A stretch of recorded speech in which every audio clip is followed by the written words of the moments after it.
म्या काय म्हणतो, इकडचे श्रीवर्धनचे सुपाऱ्या मोठ्या नामांकित आहेत. आपण घेऊया की, म्हणजे लागतील ना लग्नात. नाही म्हणजे तुम्ही म्हणलं तर व्यापाराला निरोप देऊ. घेऊ एक 15-20 मन. अगं मग बोलाव त्यांना. तेच विचारायला आलो होतो. धाराऊ, काल काय सुंदर ओवी गायलीस ग तू.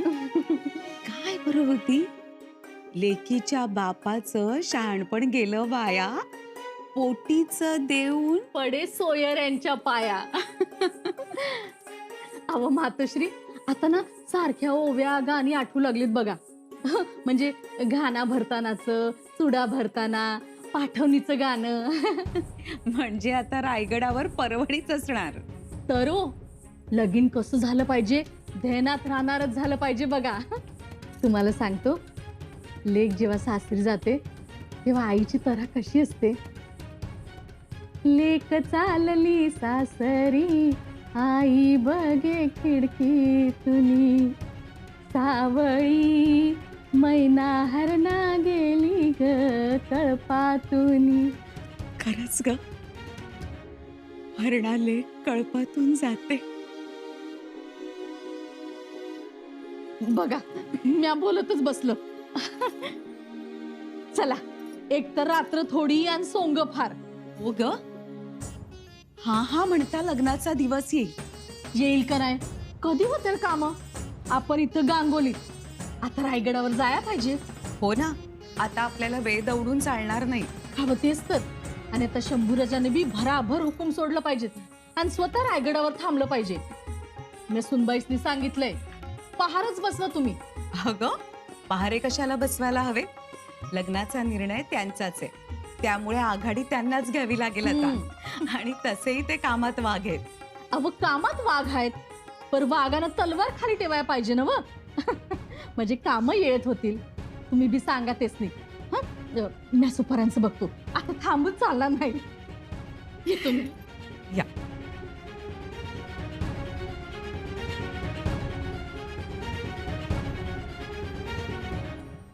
आल्याच वहिनीचा.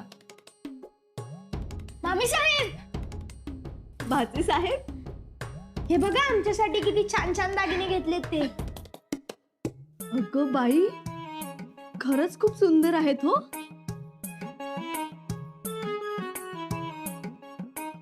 ताई साहेब, उशीर झाला का आम्हाला? नाही नाही, या ना. बघून सांगा. त्यात काय सांगायचंय बघून, तुमची खरेदी चांगलीच असते. हे बघा, हे नवरदेवांसाठी. हा पोशाख, हे दागिने, या मोत्यांच्या माळा, हातातील कडे. ताई साहेब, एवढंच? नाही तर, हे झालं आमच्या पसंतीचं.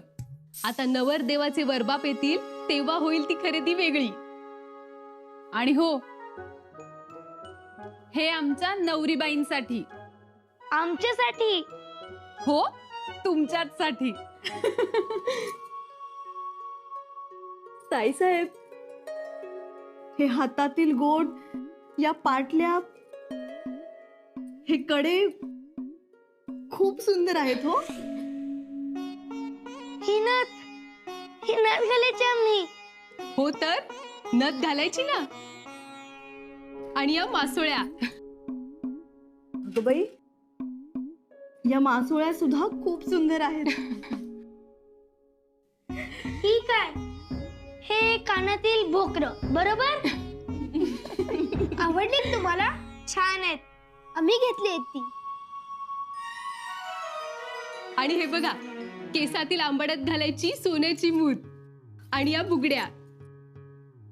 ताई साहेब, खरंच खूप सुंदर आहेत. कितीच खरेदी केली आहे तुम्ही. मग छत्रपतींच्या लेकीला सून म्हणून घरी घेऊन यायचंय. हो तर, सगळं कसं शोभणारं हवं. नवरीसाठी 2 शालू इथे घेतलेत आणि 2 रायगडावर गेल्यावर यांच्या पसंतीनं घेऊ. भवानीबाई, या इकडे.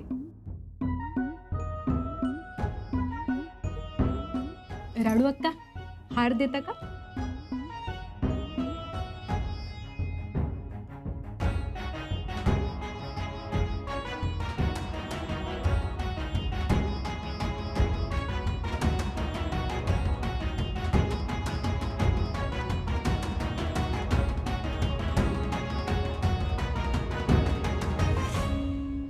येसू आम्ही बुरहाणपुरी जाणार आहोत आणि औरंगजेबाच्या तंबूत शिरून औरंगजेबालाच ठार करणार आहोत.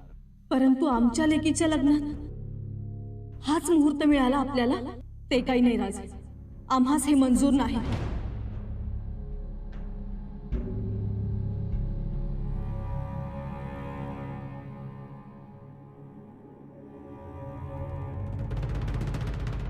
मैपती झाली का तयारी? जी जी. चला लगुलग गोडी काढा, निघायचंय. ए चला रे चला. नाही म्हणजे मी काय म्हणतो, आता काय म्हणू नका काका, चला आवरा निघूया. तुम्ही जा की, मी कशाला येऊ लागणाला? हे असलं तुमचं अवसान घातीचं बोलणं ऐन वेळेला. हे बघा, राजासने राग येईल. या असल्या कार्यात आलेला माणूस ध्यानात राहत नाही, पण न आलेला माणूस ध्यानात बी राहतोय आणि डोसक्यात बी जातोय. म्हणून म्हटलं. ते बी खरंच आहे म्हणा, पण तरी बी नको वाटतंय. म्हणजे माझी कामं आहेत ना इकडे. जरा अगोदर कळलं असतं तर इकडचं तिकडे करता आलं असतं. हे बिनीवर समजलं. समजू द्या की, काहीतरी तरतूद करा कामाची. चला निघूया. अहो पण लयच घाई केली, एकदम निर्णय घेतला तुम्ही. आमचे दादासाहेब ते असंच निर्णय घेतात. पापणी लावता लावत नाही तर इथे निर्णय घेतलेला असतो त्यांनी. आणि कामगिरी तर अगदी आमच्या आबासाहेबांसारखी फते करतात. आमच्या आबासाहेबांनी नाही का शाहिस्तेखानाची बोटं सपासप कापलीत रातोरात. अहो एवढंच काय, ते खोपडे सरदार गेले होते मुजरा करायला, पण हात गडावरच ठेवून आले. तोडला हात आबासाहेबांनी. हा गणोजीराव, तुम्ही ऐका, मी लय तर शेवटच्या दिवशी येईल ना तांदूळ टाकायला. अहो असं काय करताय काका? मागच्या वेळेला येतो येतो म्हणून मागं लागला होता असा, आणि आता आम्ही चला म्हणतोय तर पाय मागं वळताय. वय चला की. अहो आम्ही काय म्हणतोय, तेवढं म्हणताय तर कशाला आग्रह धरताय? त्यांच्याही काही अडचणी असतील ना? असतील नाही, आहेतच. गणोजीराव, तुम्ही या जाऊ. हा ऐका, सुनबाईचं ऐका ऐका. अहो काका, हो काका, काय केलं सा तुम्ही? कशा पायी मोडता घातला? घेऊन गेलो असतो की त्यासनी. हो कशाला नेताय त्यांना? गांगोलीत काय झालं ठाऊक आहे ना? इथे तर लग्न आहे, 1000 घरची 1000 माणसं असणार. हे बघा, वडीलधार माणूस आहे, अशा कार्याला सोबतीला असलेलं बरं. आणि असं बी वावगं काय बोलत नाहीत ते. जरा येळ काळाचं भान नाही एवढंच. ते तुमचं तुम्ही बघा. आणि हे बघा, हे भवानीबाईंना द्या आणि म्हणावं, शृंगारपूरच्या आत्यासाहेबांनी तुमच्याकरता ही पुतळ्याची माळ पाठवली आहे. घालावी म्हणावं गळ्यात, नटावं, साजरं गोजरं दिसावं. देतो.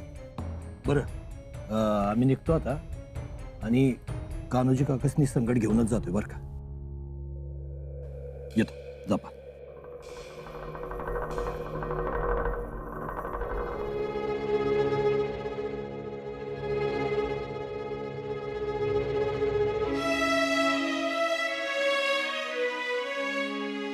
येसू,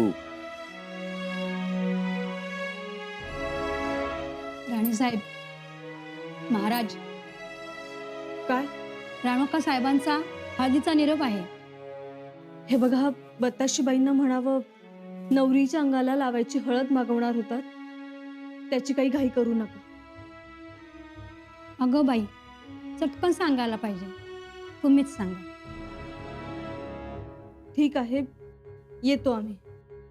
राजे माफी असावी, आलोच आम्ही.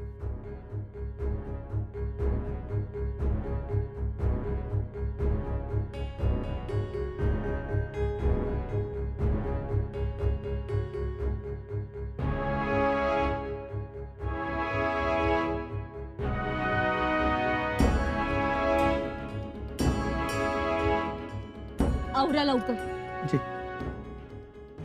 राणीसाहेब, बैलगाड्या निघाल्यात, जाऊ मी त्यात.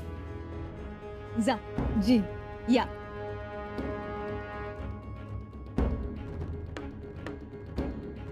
राणीसाहेब, लाडू जिलबीची ताटाची ताटं अजून तशीच आहेत. ती इथल्या गावांना वाटून टाका. खाऊ द्या लोकांना. राणीसाहेब, अगं बाई, बत्ताशीबाईंना हळदीचा निरोप द्यायचाच विसरलो आम्ही. आणि हो, इतर पक्ष्यांचा पिंजराही घ्या रायगडी. जी राणीसाहेब, पण त्यात 8-10 पक्षीस आहेत. त्यातले अर्धे सोडून द्या आणि निघा लवकर. बैलगाड्या निघाल्यात. राजे, आम्ही यांना मार्गी लावून येतो. आलो.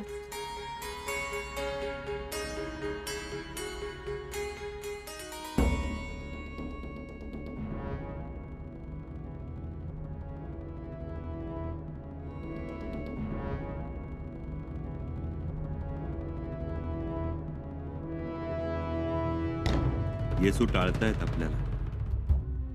आपण त्यांना किती वेळा समजून सांगण्याचा प्रयत्न करतोय, पण ऐकूनच घेत नाहीत त्या. लग्नाचं मुहूर्त अजून किती लांब, पण त्यांनी कोणती हळद, कुठल्या गावातली हळद आणायची ते ठरवलं. शिवाय सोनारांना, कासारांना निरोप पाठवले. पण आमच्यावर मात्र नाराज आहे. आमचा निर्णय त्यांना आवडलेला नाही, म्हणूनच रागावल्यात त्या. औरंगजेबावरच्या हल्ल्यात त्यांचा पाठिंबा हा हवाच. बोललं पाहिजे त्यांच्याशी, पण कसं? धाराऊ? होय, धाराऊकडेच निरोप द्यावा. सगळ्या सामान सुमानांच्या बैलगाड्या गेल्या आहेत ना? जी. मग आता मातोश्री, बत्ताशीबाई, ताई साहेब सगळ्यांना तयार व्हायला सांगा. जी.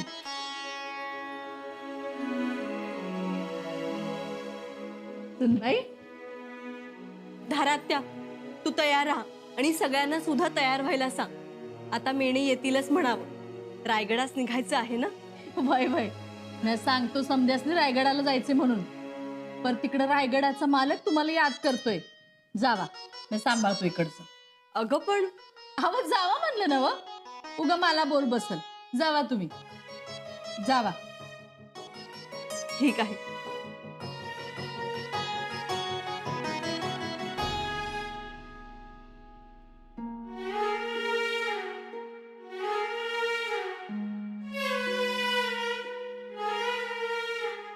बोला राजू. येसू, आम्हाला क्षमा करा. क्षमा कशाबद्दल? आम्ही तुमच्या सुखाच्या आड येतो आहोत, म्हणून क्षमा करा. आम्ही तुमच्या आनंदात बाधा आणतो आहोत, म्हणून क्षमा करा. मानवावर जाऊ पाहणारा वेल आम्ही मानवावर जाऊ देत नाही, म्हणून क्षमा करा.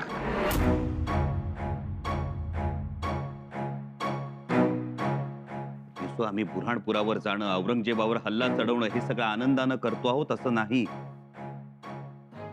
जरुरी आहे म्हणून करतो आहोत. येसू, अंगावर जर एखादं दुःख झालं तर त्याला लालबुंद लोखंडाचा चरका देतात. त्यासाठी वेळ काळ बघायची नसते, ठणका थांबवणं महत्वाचं असतं. अगदी त्याचप्रमाणे स्वराज्याच्या अंगावर झालेल्या औरंगजेब नावाच्या दुखास आम्ही चरका देऊ पाहत होतो, रयतेचा ठणका थांबवण्यासाठी. आणि म्हणून आम्ही हा निर्णय घेतला होता. आणि तुम्हाला काय वाटतं येसू, आम्हाला आमच्या लाडक्या लेकीच्या लग्नात मिरवायला आवडणार नाही? एवढ्या लाडाकोडात वाढलेली आमची लाडकी लेक हळदीनं पिवळी होताना बघायला आम्हाला आवडणार नाही? येसू, आम्हालाच काय, कोणत्याही बापाला आवडेल. आम्हाला सुद्धा आमच्या लाडक्या लेकीच्या लग्नात करवत काठी धोतर नेसून कोशा पटका बांधून मिरवायला आवडेल. रायगडावरील सनई चौघड्यांच्या मंगलसुरांची सुरावट ऐकायला आवडेल. वेल मानवावर जाताना बघायला आवडेल. आवडायला हवं आणि आवडणारच. पण येसू, या आवडी निवडींपेक्षा कर्तव्य महत्वाचं असतं. होय, कर्तव्य महत्वाचंच. आणि अशा परिस्थितीत आमच्या डोळ्यासमोर एक पिळदार देहाचा राकट चेहऱ्याचा, पाषाणाहून निधड्या छातीचा, पिळदार अक्कडबाज मिशा असलेला सुभेदार उभा राहतो. सुभेदार तानाजीराव मालुसरे. होतं नव्हतं ते काळीज जावळीच्या घनदाट जंगलातल्या कुणा झाडाखाली पुरून स्वराज्यासाठी बेभान झालेला तो काळ पुरुष आठवतो. आम्ही जेमतेम 12-13 सालाचे असू तेव्हा हे असे सुभेदार तानाजीराव मालुसरे गडावर आले होते. आनंदानं खुशीनं आपल्या लाडक्या लेकाच्या रायबाच्या लग्नाच्या आमंत्रणाची पान सुपारी घेऊन आले होते. गडावर आले आणि समजलं कोंढाणा घ्यायचा आहे अष्टमीच्या रात्री. जसं समजलं तशी आमंत्रणाची पान सुपारी तानाजीरावांनी बाजूला ठेवली आणि महाराजांचे पाय धरले आणि म्हणाले, महाराज आधी लगीन कोंढाण्याचं, मग माझ्या रायबाचं. शपथ घेतली आणि अष्टमीला कोंढाणा घेतला. बलिदान दिलं, पण सुभेदार माग हटले नाहीत. आपल्या लाडक्या लेकाच्या रायबाच्या लग्नाचं काय होईल याचा साधा विचार सुद्धा केला नाही. कशासाठी? स्वराज्यासाठी. कित्येक सरदार, कित्येक शिलेदार, कित्येक मावळे त्यांच्या मुलाबाळांची लग्न बघायला सुद्धा मागे थांबले नाहीत. कशासाठी? स्वराज्यासाठी. आणि अशा परिस्थितीत आम्ही स्वराज्याच्या छत्रपतींनी काय करावं?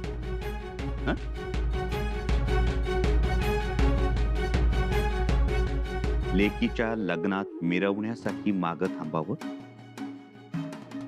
म्हणजे आमची तेवढी लेक आणि आमच्या सरदारांच्या, आमच्या शिलेदारांच्या, आमच्या मावळ्यांच्या लेकी बाळी त्या लेकी नाही? म्हणजे त्यांनी आपल्या मुलाबाळांची लग्न, शुभ कार्य बाजूला ठेवून हातात तलवार घेऊन हर हर महादेव म्हणायचं, आणि स्वराज्याच्या छत्रपतींनी मात्र हातातली तलवार बाजूला ठेवून हातात तांदळाच्या अक्षता घेऊन शुभमंगल सावधान म्हणायचं.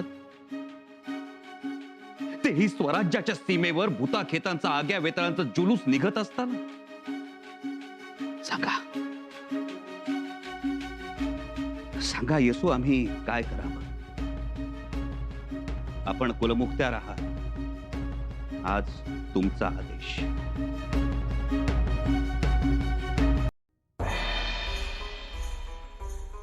राजे, तुम्हाला काय वाटलं? गड आला पण सिंह गेला हे आम्हास ठाऊक नाही? तोफेचे 3 आवाज होईपर्यंत जीव आणि खिंड रोखून धरणारे आम्हास ठाऊक नाहीत? भवानीबाई जशी लेक म्हणून आम्हास ठाऊक आहे, तशीच आम्हाला आबासाहेबांच्या तलवारीतून प्रकट होणारी आई भवानी सुद्धा ठाऊक आहे. राजे,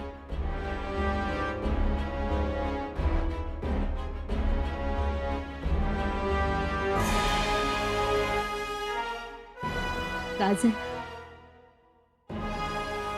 लग्नाच्या पहिल्या रात्री तारुण्य सुलभ गोष्टी न करणारा आणि रांगोळीच्या रंगांनी हिंदुस्तानची रांगोळी काढणारा, भगवा काढणारा नवरा जेव्हा आम्ही पाहिला होता ना, तेव्हाच आम्ही आमच्या भविष्यातल्या संसाराची कल्पना केली होती.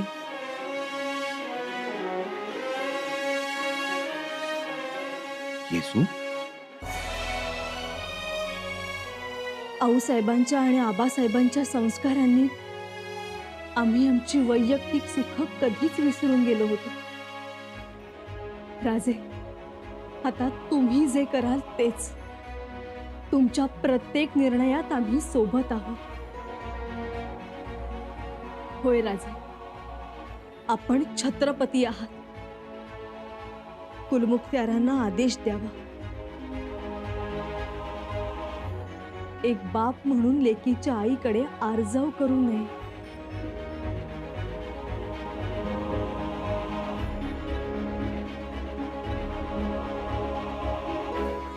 येसू, आपण आता कसाला लागायला लागलो आहोत एवढं नक्की.